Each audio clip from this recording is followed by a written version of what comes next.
Olá pessoal, hoje vamos conversar com o professor Edmundo José de Luca. Tem uma longa história para contar aqui para a gente, né? Sua longa trajetória aqui dentro, inclusive assumindo, né, mais para frente cargos administrativos de grande envergadura dentro dessa instituição.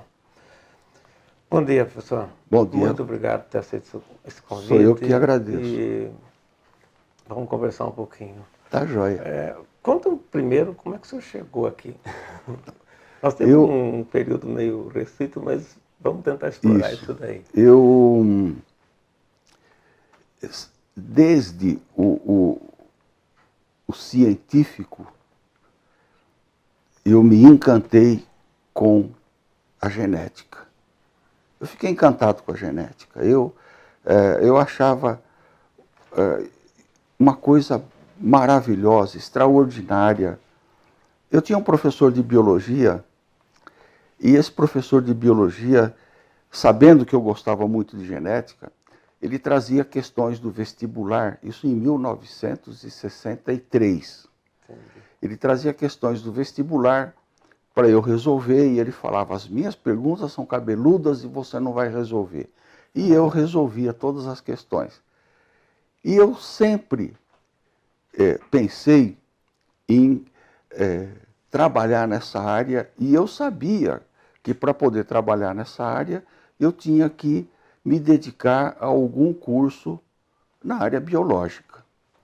E quando foi no momento de prestar o vestibular, naquela época, o CECEM, eu vi a oportunidade de fazer um curso aqui em Botucatu, que tinha a denominação de biologia. O curso era de biologia. Eu fiz a minha inscrição no vestibular,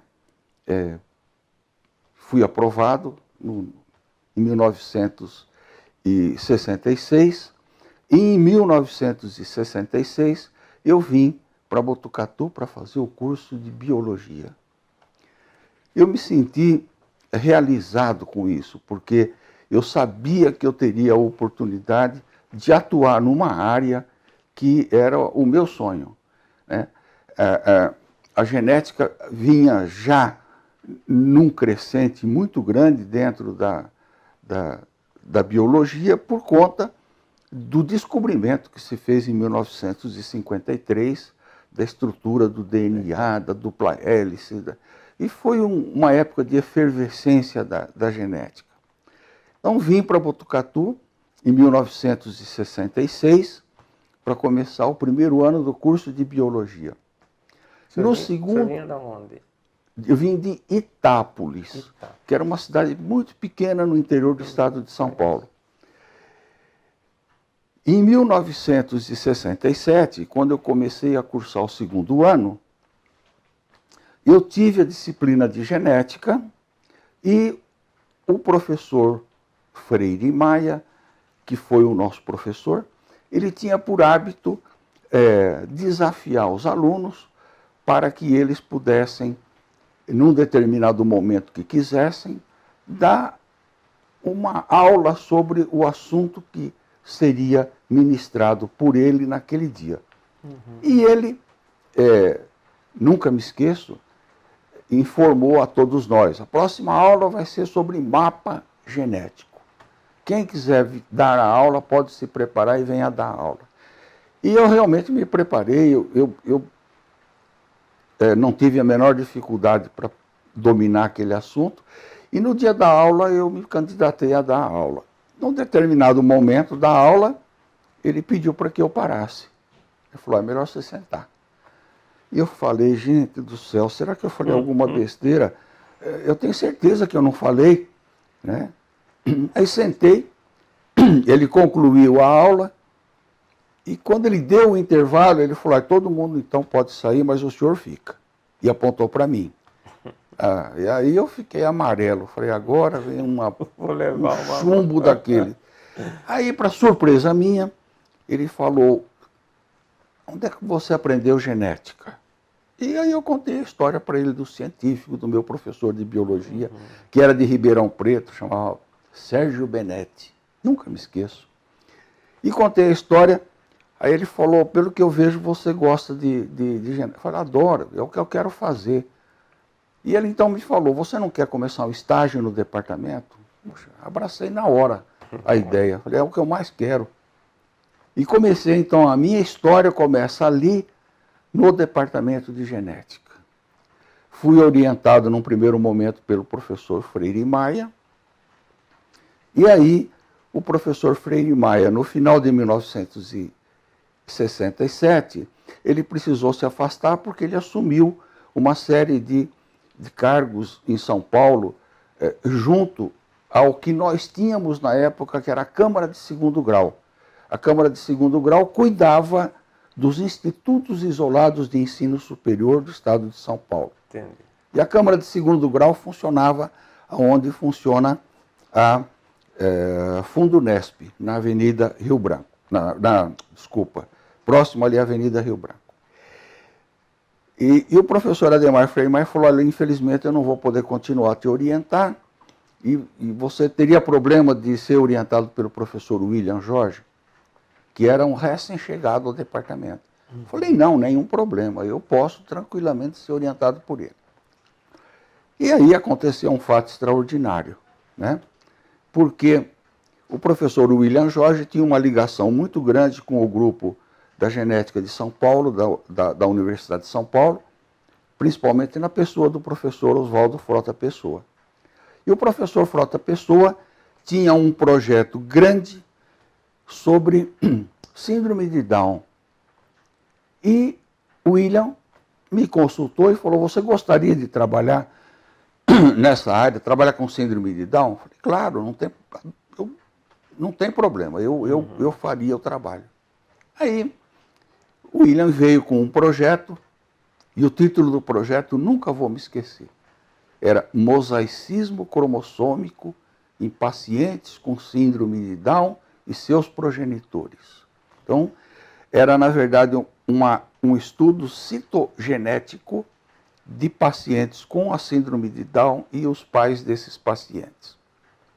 E nós tínhamos que procurar crianças com síndrome de Down. Era uma dificuldade na época. A gente conhecia uma ou outra família aqui em Botucatu que tinha pacientes com síndrome de Down. Um dia nós pensamos, poxa, o lugar ideal para a gente encontrar pacientes com síndrome de Down são as associações, na época, associações de pais e amigos dos excepcionais. Hoje não se usa mais essa terminologia excepcionais. São pacientes portadores de necessidades especiais. Mas na época eram as APAES. E começamos a percorrer as APAES do estado. Jaú, Bauru, Barra Bonita, São José do Rio Preto.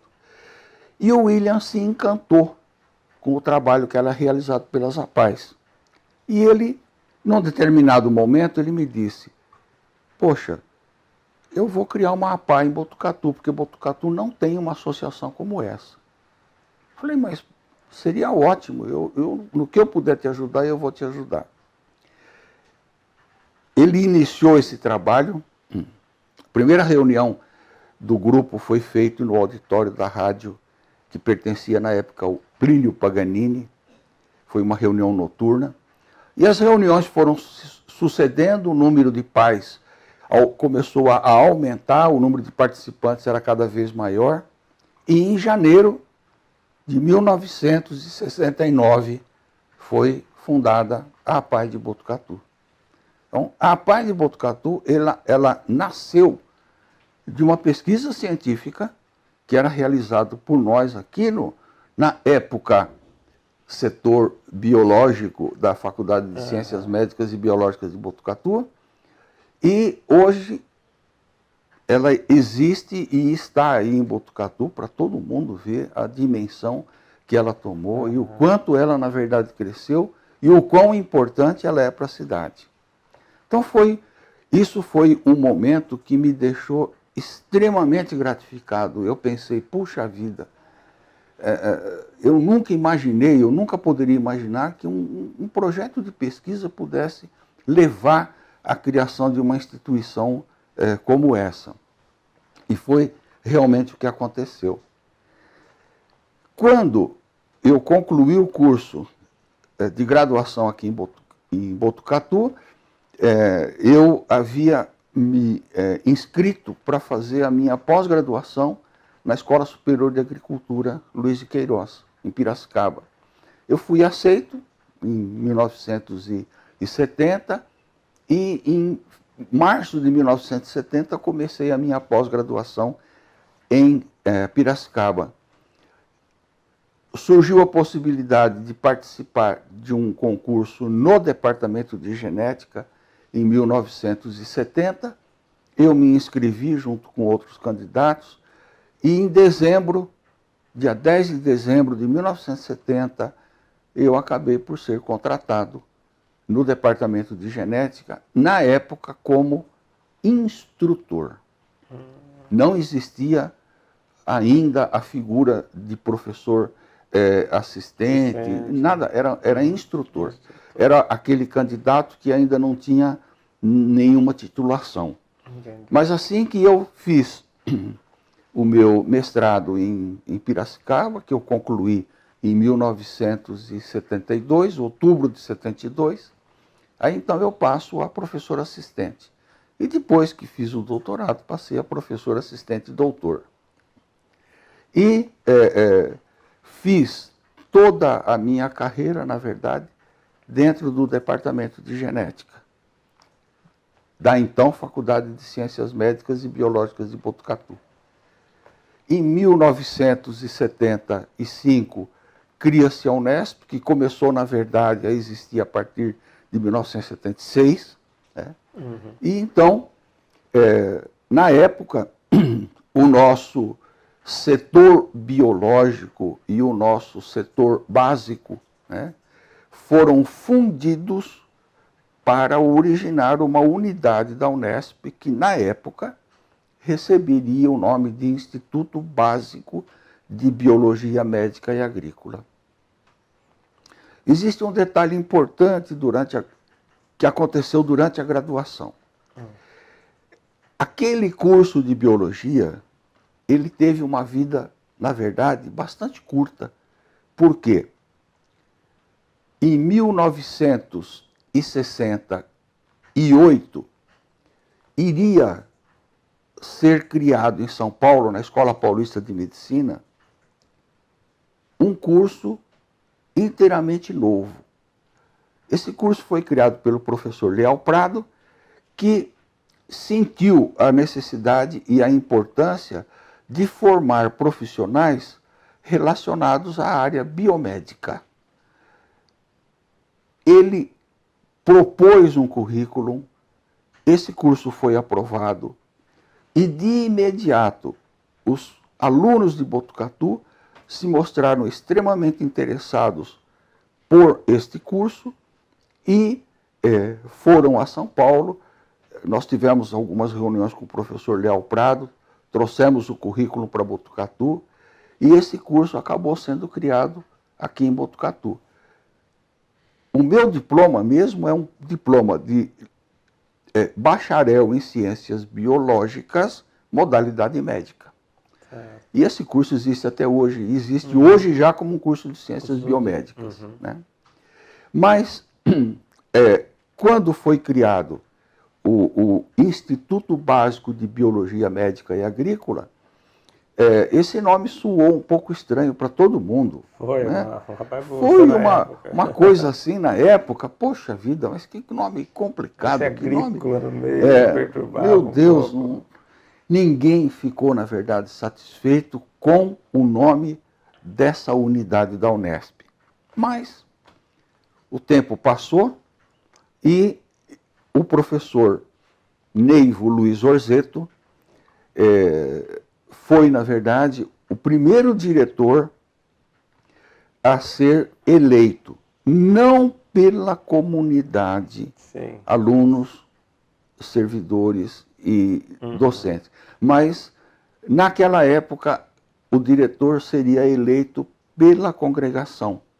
E o professor Neivo, na campanha dele, ele havia prometido, ele havia dito, se eu for eleito, eu vou mudar o nome do IBBMA, porque é É um nome muito, não é aceito.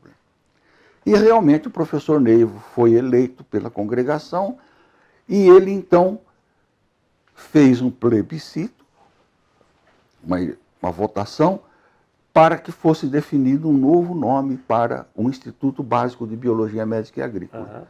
Foram propostos alguns nomes e acabou por sair vencedor, né, a denominação de Instituto de Biociências de Botucatu. E esse nome é o nome que o Instituto tem até hoje. Quando aconteceu esse fato, em 1984, mais ou menos ao redor 85, dessa... 85, por aí, nessa época. 84 terminou o período de ditadura. Eu havia, em 84, eu havia feito o meu concurso de livre docente. Entendi. Em outubro de 1984. Aí eu obtive o título de livre docente em genética e eu sempre tive a intenção de sair do Brasil, fazer um pós-doutorado fora do Brasil. E aconteceu um fato muito importante. Na época, eu trabalhava numa área que era a citogenética de aves. E eu havia orientado vários alunos nessa área, e um desses alunos realmente se mostrou muito disposto a dar continuidade ao trabalho, e esse aluno se tornaria docente do departamento de genética, o professor Guaraci Tadeu Rocha. Quando aconteceu isso, eu de imediato pensei, poxa vida, o único campus da Unesp que tem uma faculdade de medicina é Botucatu. Nós temos um hospital regional do câncer na cidade de Jaú, que é um centro de referência. Sim. E nós não temos aqui em Botucatu, no nosso campus, com esse hospital e com o hospital de Jaú, nós não temos absolutamente nada na área de genética oncológica. Não tinha nada, nada. E eu então me propus a ir para Houston, no Texas, e fazer um pós-doutorado no MD Anderson Cancer Center. Quando eu voltei, a minha ideia de imediato foi criar uma linha de pesquisa e começar a formar pessoal nessa área de genética oncológica. Eu consegui trazer uma docente de Londrina para Botucatu, que era uma pessoa excepcional, realmente muito boa na área de genética e câncer. E essa docente, ela realmente impulsionou muito a área. E ela tinha uma qualidade que eu não tinha, que era o de trabalhar com a genética molecular de câncer. A minha área continuava sendo a citogenética, mas só que voltada para a oncologia. A Silvia Regina Rogato, ela deu um impulso extraordinário à área. Ela formou pessoal, esse pessoal começou a atuar junto ao nosso hospital de clínicas e formou um núcleo muito forte no hospital de clínicas na área molecular de câncer. Então, eu fiquei muito contente com isso, eu fiquei muito satisfeito. Falei, poxa vida, alguma coisa realmente eu estou conseguindo fazer nessa trajetória aqui. Por essa época, eu assumi a coordenação do curso de pós-graduação em genética, que havia sido criado lá em 1982. Nosso primeiro curso de pós-graduação foi na área de artropodologia, criada no Departamento de Zoologia do nosso instituto, que tinha como coordenadora a professora Maria José Bauab Viana. Com a criação do curso de pós-graduação em genética, o desenvolvimento então foi maior ainda, porque foi possível a criação de novas linhas de pesquisa e houve uma expansão realmente muito grande, muito boa. Terminado o 4 anos que eu tinha de mandato como coordenador do curso de pós-graduação em genética, eu decidi, junto com o professor Luiz Antônio, falar, vamos nos candidatar aí a diretor e vice. Se você é diretor, eu seria candidato a vice-diretor, e vamos ver se a gente faz alguma coisa pelo nosso instituto. E realmente, nós nos saímos vencedores daquela eleição, e a gente conseguiu provocar uma série de mudanças dentro do Instituto. Mas mudanças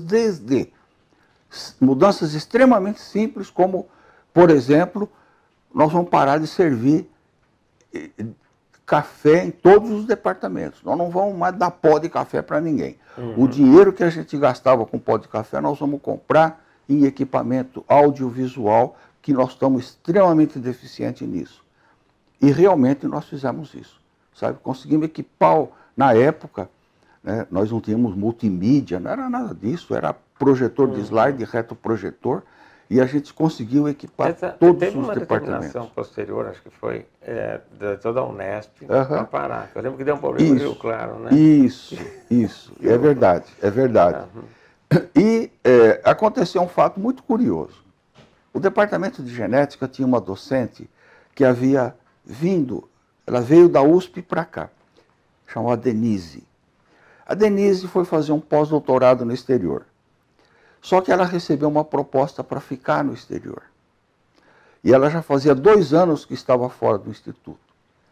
E nós seguimos à risca a regra estabelecida pela universidade de que um docente ausente da universidade, recebendo salário, recebendo bolsa da FAPESP, se não regressasse, esse docente deveria restituir à universidade o salário que ele recebeu durante todo esse tempo que ele ficou fora. E aconteceu isso com a Denise. E a Denise não teve nenhuma dificuldade em restituir esse valor, e com o valor restituído pela Denise, nós construímos um prédio que tem aqui na saída do campus, né, ao lado direito, que era o prédio da manutenção. Esse prédio foi construído com esse dinheiro restituído pela Denise. A manutenção funcionava lá embaixo, perto da lavanderia, em condições extremamente precárias, e os funcionários reclamavam demais daquelas instalações, da distância. E nós, então, acabamos construindo aqui... Foi o Denizão. Isso, acabamos construindo aqui com essa restituição.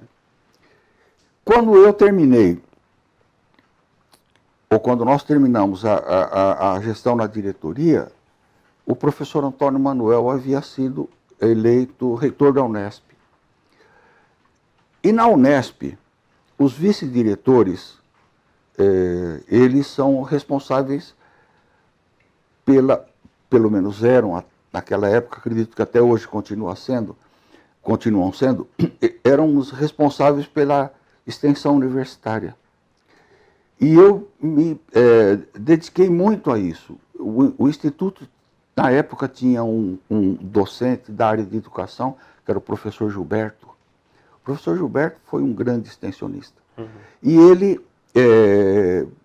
aprendi muito com ele, tive a possibilidade de, na vice-diretoria, assumir a presidência do Conselho de Vice-Diretores da Unesp.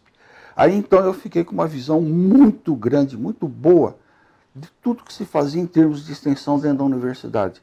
Eu mesmo tomei a iniciativa de solicitar que todos os vice-diretores encaminhassem para a presidência, né, do Conselho o que era realizado em cada unidade na área de extensão. Então, era um calhamaço. Eu tinha uma informação e acabei sendo convidado pelo professor Antônio Manuel para assumir a pró-reitoria de extensão naquele quadriênio que ele estaria em São Paulo. Isso foi em 1997, 98, 99 e 2000. Então, acabei indo para São Paulo, me dediquei muito, fui sozinho, minha família ficou aqui em Botucatu.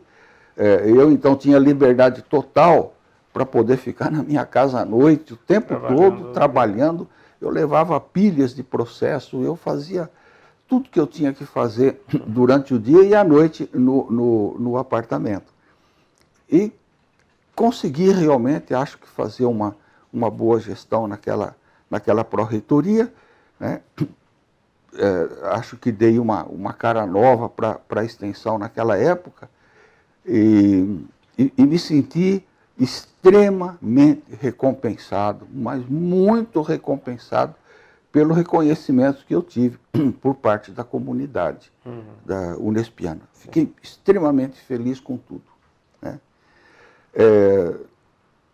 Quando venceu esse mandato meu na Unesp, eu retornei a Botucatu e isso já era o ano de 2001. E eu já havia ultrapassado os meus 30 anos de dedicação à universidade, né? Acabei, na época, pagando um pedágio, como se a gente falava, de 1 ano para poder solicitar a minha aposentadoria. E foi isso que eu acabei fazendo, né? Nunca eu me desvinculei totalmente da Unesp, mesmo porque durante muitos anos, mas muitos anos mesmo, e eu posso dizer que foi de 1988 a 2016, de 88 a 16, eu trabalhei vinculado à Fundação para o Vestibular da Universidade. Então eu tive uma participação e uma atuação muito grande junto à VUNESP, né? E conheci muito profundamente todo o processo de realização de vestibulares, de concursos da universidade e de outras instituições. E foi um aprendizado muito grande para mim, mas muito grande mesmo, né? Então, hoje, quando olho o meu passado, eu falo, poxa vida, eu acho que eu deixei algum legado à universidade, deixei algum legado à sociedade, né? E me sinto muito recompensado por tudo aquilo que eu fiz. Eu me sinto realmente muito recompensado, né? Eu tive a oportunidade, durante 2 anos, em 1970, em dezembro de 1977, de ir para um campus avançado que a universidade mantinha em Humaitá, né? E fiquei 2 anos em Humaitá como diretor desse campus avançado, através da Fundação Projeto Rondon. Foi uma experiência extraordinária, foi uma experiência fantástica, foi muito difícil para a minha família, porque aí eu fui com a minha família, né? As condições eram extremamente precárias. Naquela época, o Humaitá era um lugarejo de 15 mil habitantes. Foi 80? 1977, dezembro de 77. Eu estive lá com o professor Carlos em 76. Em 76. Era a condição. Era terrível. Nossa. Mas hoje o Humaitá tem quase 80 mil habitantes. Eu até entrei outro dia no Google e vi que a cidade tem até semáforo hoje. Opa. Quando eu fui para lá não tinha telefone, não tinha rádio, não tinha televisão, não tinha nada. Nossa, absolutamente nada. A gente só sintonizava rádios em língua espanhola, em castelhano. Não sintonizava. Não era possível sintonizar um outro tipo de uma rádio aqui do Brasil. Era muito complicado, né? O professor Geudo, ele fazia exame nas pessoas lá, ele estava na mesma turma, e ele detectou que o motorista da engenharia da selva só via preto e branco. Era daltônico. Mas não tinha semáforo, não tinha problema. Para o semáforo não tinha problema. Ali em Humaitá foi algo assim extraordinário. Antes de ir para Humaitá, eu estive lá, nós fizemos desenvolvemos alguns projetos de pesquisa em Humaitá, principalmente relacionados à tipagem sanguínea, porque Humaitá tinha um hospital e não tinha banco de sangue. Era um drama quando tinha uma cirurgia, era um drama. Então, qual foi a proposta nossa? A proposta nossa foi uma só.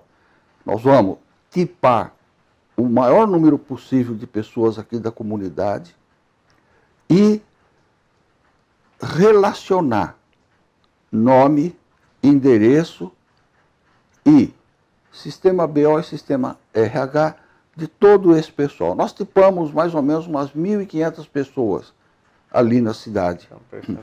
E nós deixamos essa relação toda com o hospital.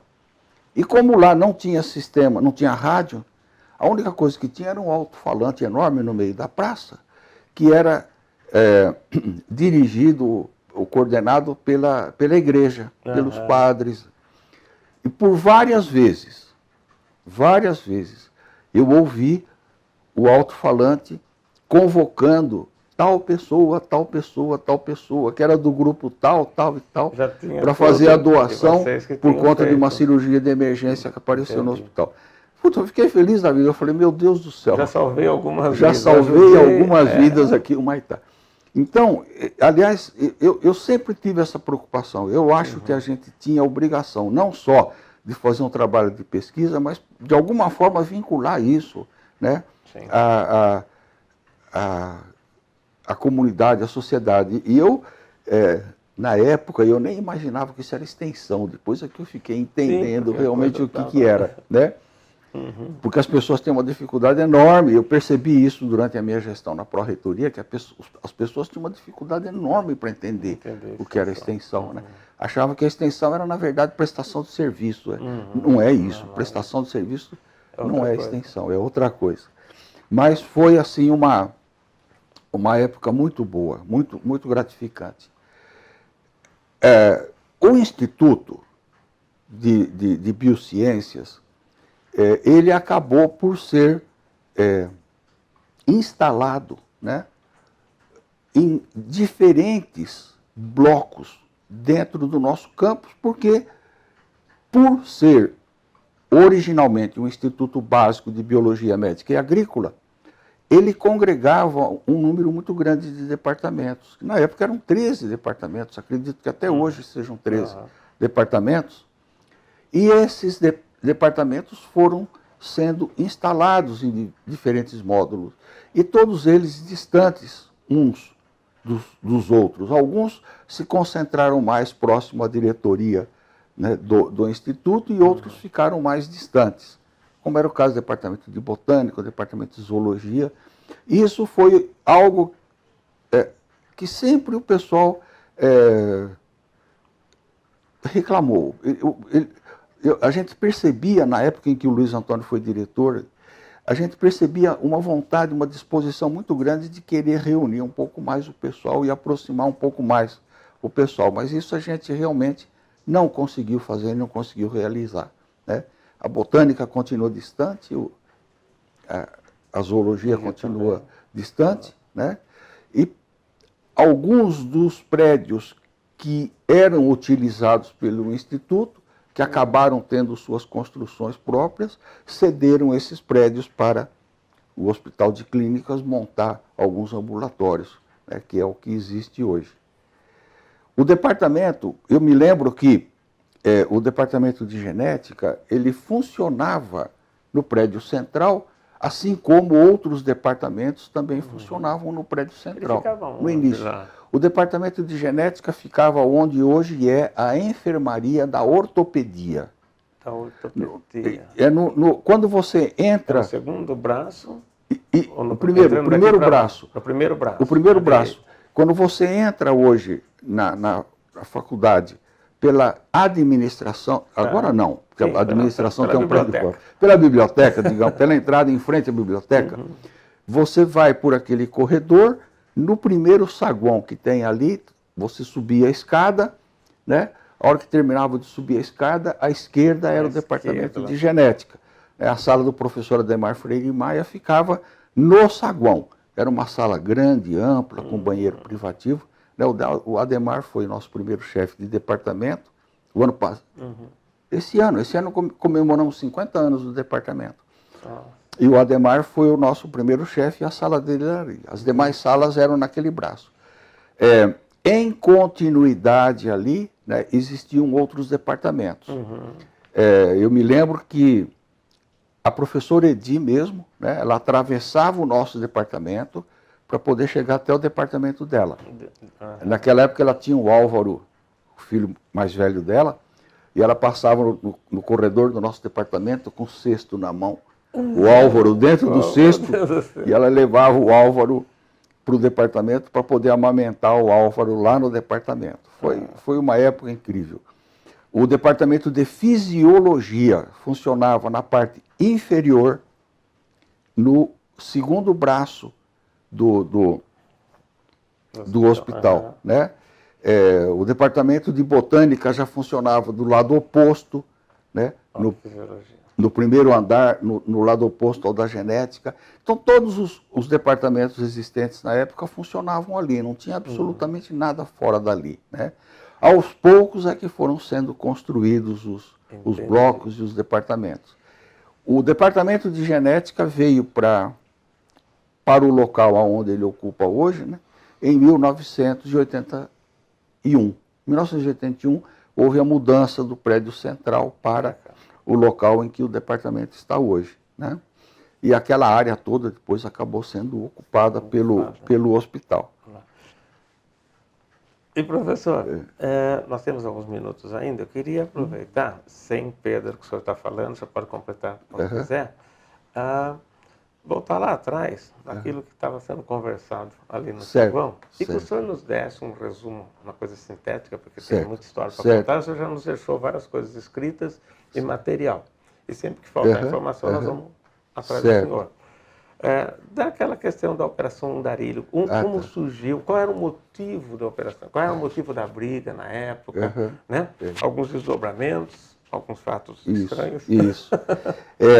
Eu vivi muito de perto essa situação, porque houve, quando da fundação, ou quando da criação da Faculdade de Medicina em Botucatu, houve um empenho, né, de políticos aqui da cidade, houve um empenho muito grande da comunidade para a criação da faculdade.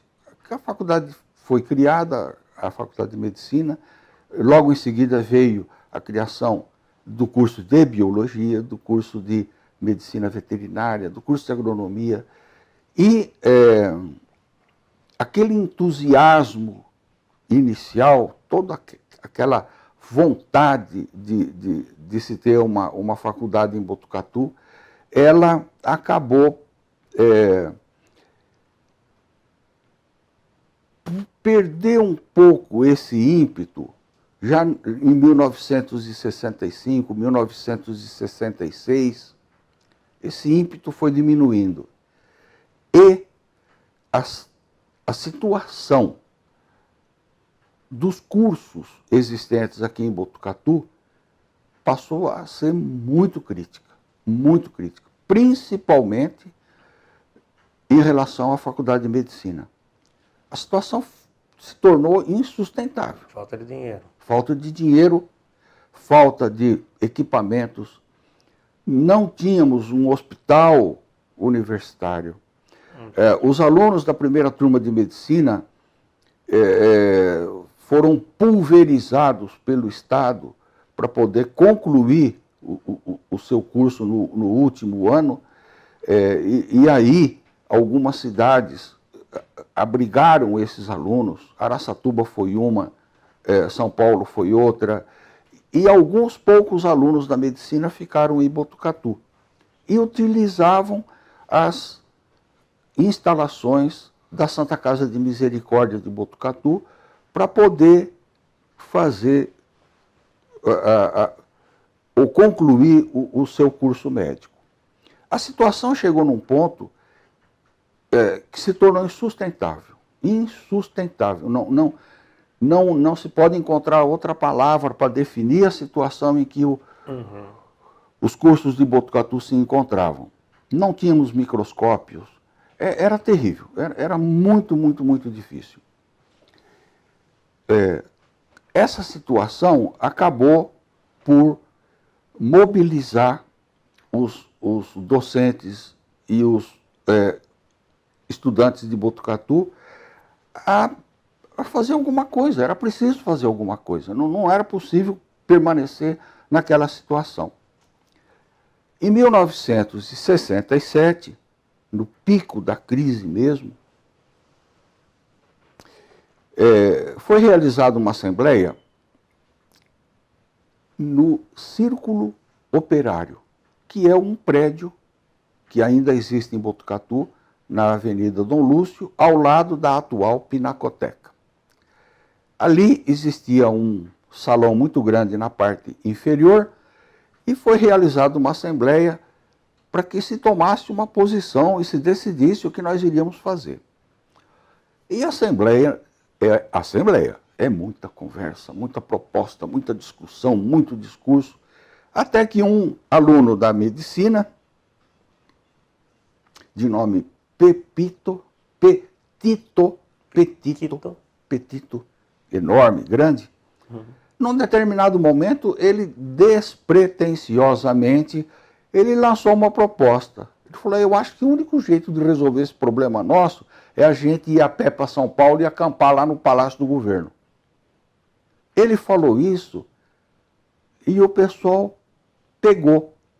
Puxa vida, ele tem razão, eu acho que a gente tem que fazer alguma coisa. De impacto. De impacto, mas de impacto mesmo, né? Vamos fazer a Operação Andarilho. Na hora definiu-se o nome da Operação Andarilho. Na hora. E começou toda uma mobilização dos alunos, de docentes, da comunidade de Botucatu, no sentido de nos auxiliar a realizar essa operação. A gente sabia que era uma operação de guerra, porque tinha que mobilizar todos os estudantes da época, a gente precisava de uma infraestrutura muito grande, porque nós tínhamos que pernoitar, era preciso barraca, era preciso alimentação, era preciso muita coisa para poder realizar a operação. E no dia 9 de maio, às 8h15 da manhã, nós saímos de Botucatu. Vocês se reuniram onde para sair? Vocês se reuniram onde para sair? Aí é que começou a Operação Andarilho. Na verdade, nós atravessamos a cidade a pé, vindo da Vila dos Lavradores. Naquela época era o Cine Vitória. Cine Vitória era o ponto de referência. E descia-se a Major Mateus, subia-se a Floriano Peixoto, né? E nós fizemos então esse trajeto. Descemos a Major Mateus, subimos a Floriano Peixoto e entramos na Cardoso de Almeida. E aí nós subimos a Cardoso de Almeida até o final. No final da Cardoso de Almeida, do lado direito, tinha uma paineira enorme, grande. E os ônibus, na verdade, estavam todos estacionados ali, nos esperando. A estratégia montada para que a gente pudesse realizar essa operação foi a seguinte. Nós iríamos até a entrada da via Anhanguera, próximo a Jundiaí, nós iríamos fazer esse percurso, hora de ônibus, hora a pé.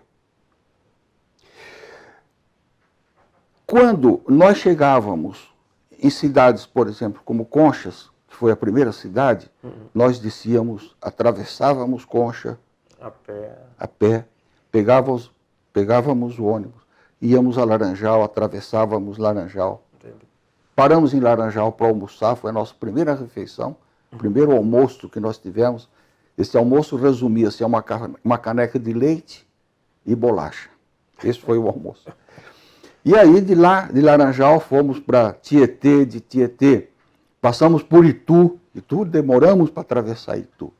E as pessoas ficavam olhando aquilo e perguntando, eles saíam de casa, saíam das praças.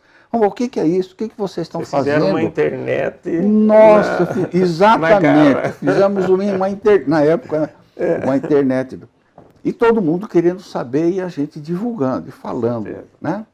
Quando nós chegamos no final da Marechal Rondon, que nós entramos na Anhanguera, aí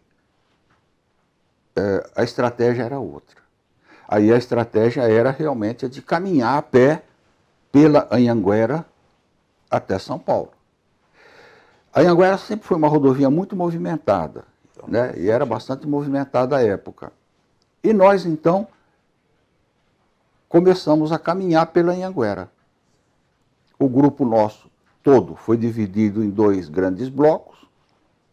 Um bloco andava 8 quilômetros, parava, esperava o segundo bloco. Isso tinha 2 finalidades. A primeira era dar um pouco de descanso para o pessoal e a segunda era você cobrir com um tempo maior a visibilidade das pessoas que passavam pela rodovia. Entendi. Né? 2 grupos. Né? Quando você tem 2 grupos, né? E então a gente fazia isso. Definíamos o lugar onde nós iríamos parar para dormir, isso era definido. Dormia-se em barraca, no chão. Não tinha colchão, não tinha nada. Eu depois aprendi a fazer umas camas de capim, ficava uma delícia. Dormir em cama de capim. E eu me lembro que nós fizemos todo o trajeto da Anhanguera a pé, e quando nós chegamos no quilômetro 12 da Anhanguera, uma comissão da UNE, União Nacional dos Estudantes, e da UEE, da União Estadual dos Estudantes, essa comissão veio nos encontrar. E eles, na verdade, queriam pegar carona nesse movimento.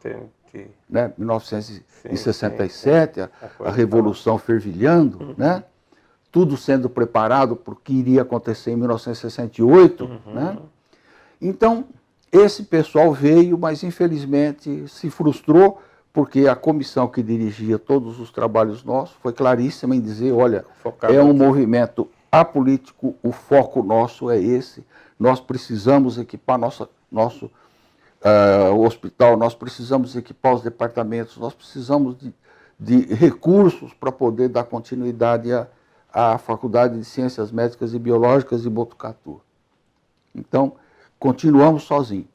A nossa chegada em São Paulo se deu, num primeiro momento, no Jockey Clube de São Paulo. Ali teve... Onde é hoje ainda. Onde é hoje o Jockey. Né? Eram realizadas inúmeras assembleias. Mesmo ao longo da caminhada, eram realizadas assembleias. E foi realizada uma assembleia no Jockey e decidido que iríamos então para o Palácio do Governo, para o Morumbi. Né?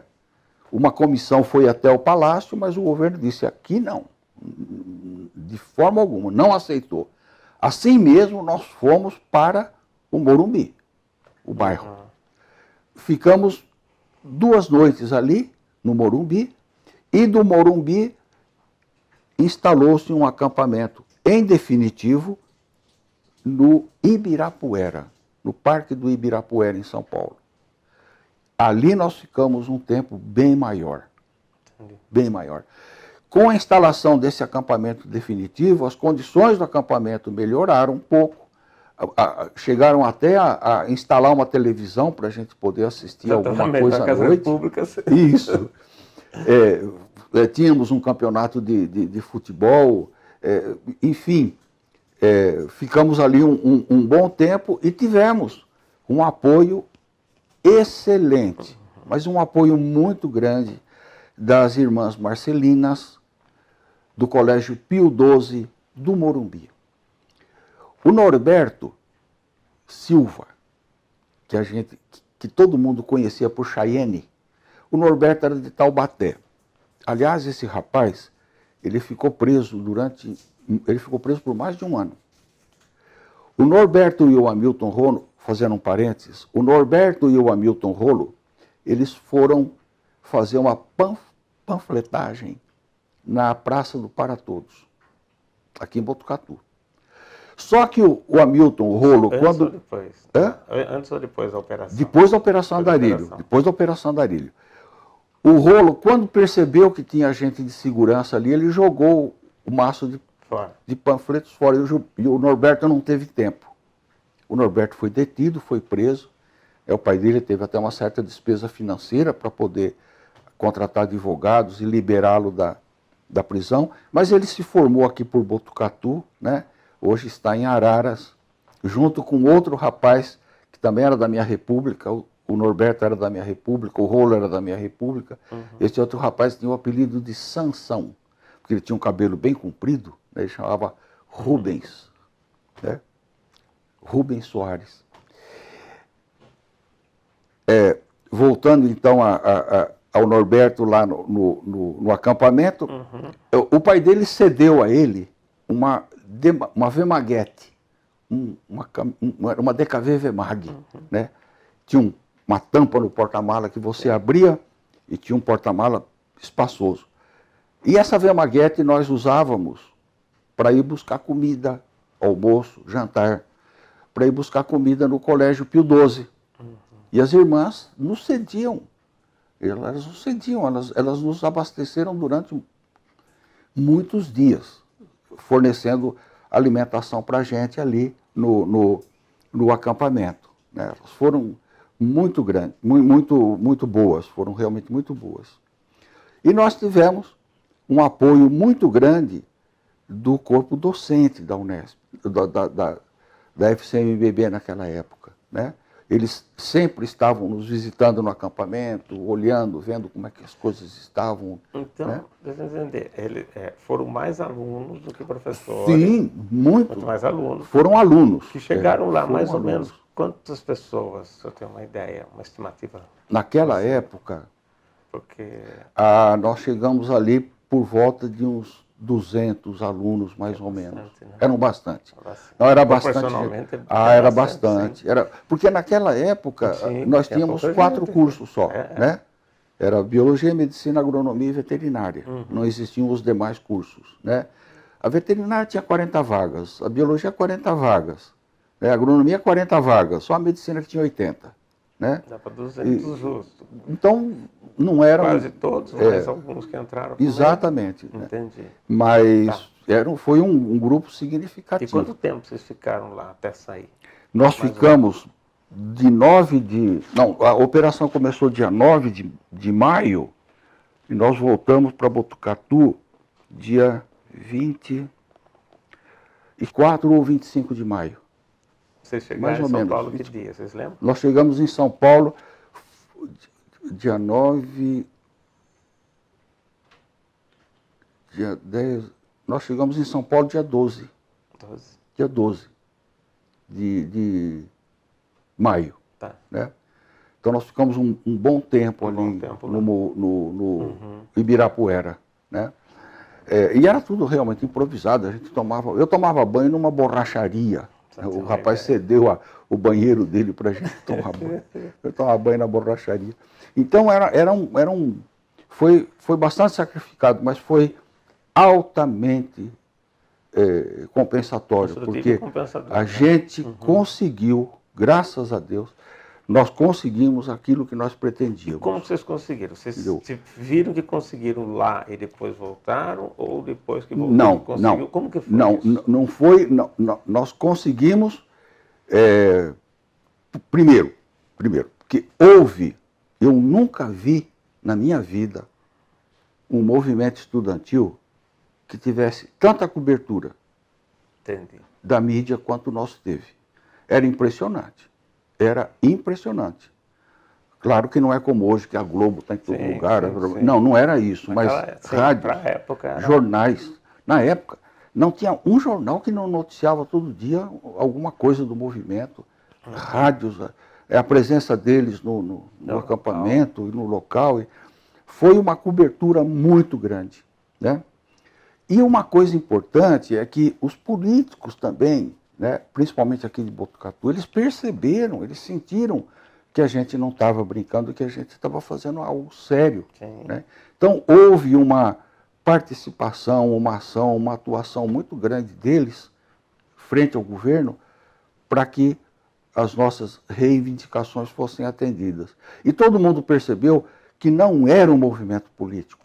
Não era. Ponto. Esse ponto é muito importante. Tinha vários movimentos políticos. Porque naquela época a efervescência era muito grande. Sim, né? sim. Havia uma revolta muito grande por parte da comunidade estudantil, principalmente em relação ao governo, né, da ditadura militar, e esse movimento não teve absolutamente nada de político. Ele foi um movimento focado único e exclusivamente, né, numa luta para melhorar as condições de ensino, de pesquisa de uma faculdade que era muito importante, inclusive para o próprio governo do Estado, né, como é até hoje, né, eu acredito que até hoje seja assim.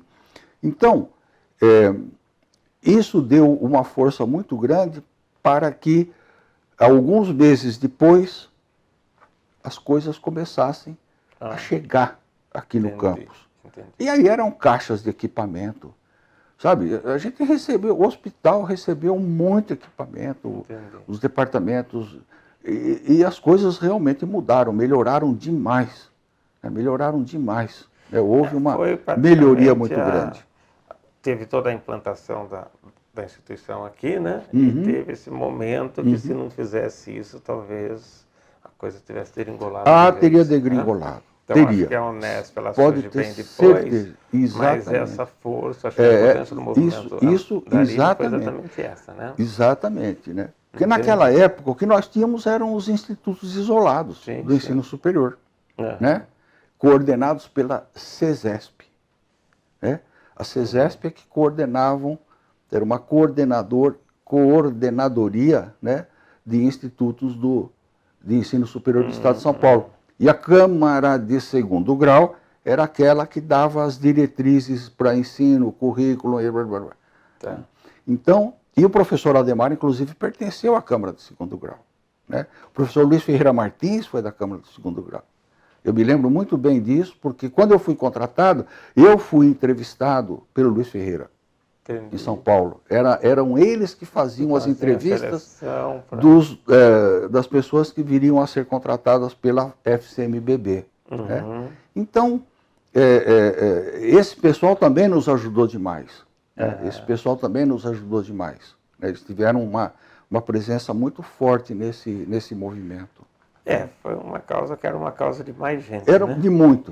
Mas o movimento de vocês catalisou tudo isso. Exato. Professor, nós estamos chegando no final da nossa conversa, mas a gente sabe que o senhor tem muito material rico e a gente vai contactar, porque nós temos um tempo agora para ir elaborando, toda essa conversa vai dando referencial para a gente, no que focar, e eu vou procurá-lo. Não tem problema, eu vou estar à disposição. Então, eu agradeço muito a participação do senhor, toda a informação rica que o senhor trouxe para nós. Né? Eu quero dizer que, tenho que agradecer, dentro da universidade, o senhor foi uma das poucas pessoas que eu conheci, e que eu admirava pela sua retidão. Muito obrigado. Pela sua proposta. Eu tive bastante contato com o senhor também na época da diretoria. Né?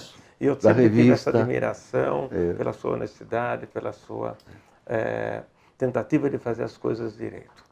Eu agradeço. Então, que fica registrado isso também. Eu te agradeço demais. E espero, e tenho certeza, que essa universidade há de superar esse momento extremamente difícil pelo qual ele passa. Né? Que haja um pouco mais de compreensão por parte do governo do Estado em perceber e sentir a importância dela, a contribuição que ela vem dando à educação e ao ensino nesse país. Porque eu tive acesso agora, há poucos dias, a um relatório em que se demonstra o crescimento em termos de vagas, cursos de pós-graduação, enfim, uma série de indicadores, tanto da USP, quanto da Unesp, quanto da Unicamp. A Unesp coloca no chão a USP e a Unicamp tamanho foi o crescimento dela, né? E isso o governo há de reconhecer. E tem que continuar com a contrapartida. E tem que continuar a contrapartida dele, porque realmente a gente sabe que a situação, né, ela está um pouco difícil para a Unesp de uma maneira geral. O governo parece que não entende, né, a permeabilidade que a Unesp tem em todo o interior do Estado. É a única universidade que nós temos pública que tem uma penetração enorme, né, em todo o interior do Estado. Todo o processo de atingir o interior que foi feito pelas federais nos estados foi feito pela Unesp. Foi feito pela Unesp. Aqui, né? É. Tá bom, professor. Muito obrigado, viu, Gilson? Agradeço. Então, eu quem agradeço. Com o professor mais uma vez. Edmundo, né, que deixou sua história registrada aí e nos trouxe muitas informações para a composição e para um melhor entendimento sobre o Instituto de Biociências que hoje existe. Obrigado.